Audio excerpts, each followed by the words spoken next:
Therefore, the problem of evil is a non-cogent and a muddled polemic of anti-theism. The argument advanced could only be meaningful if the disputer could appeal to a transcendent definition of goodness, that is, to God. But you see, it's just God's existence he's wishing to refute.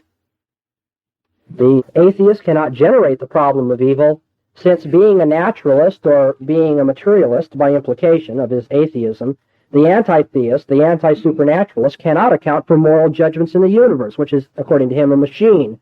There is no sense to ought statements, to saying, not even to an all-good God ought to not allow such a situation to arise. He can't even assert that meaningfully.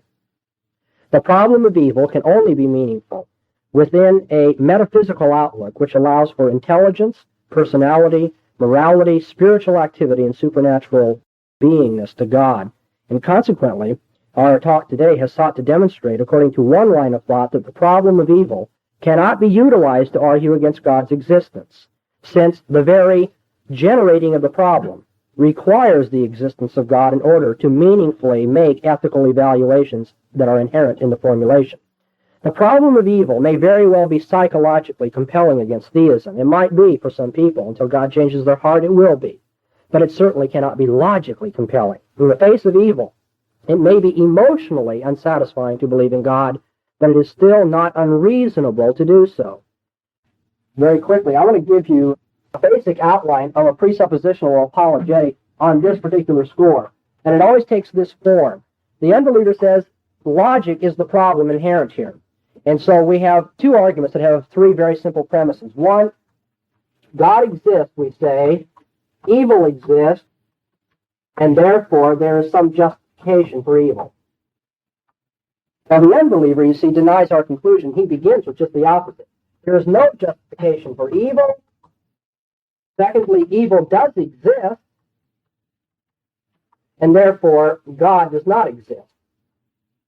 I think you can see here, then, that the opening premise of his argument is the denial of the conclusion of ours, and the opening premise of ours is the denial of his conclusion.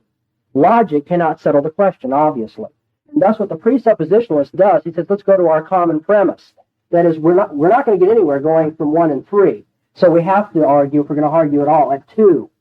You say evil exists, and the presuppositionalist says, now account for what you just said. Now, I'm dealing with the problem of evil, and I realize that you have other problems that come up, but I'm saying that's the form of all apologetics.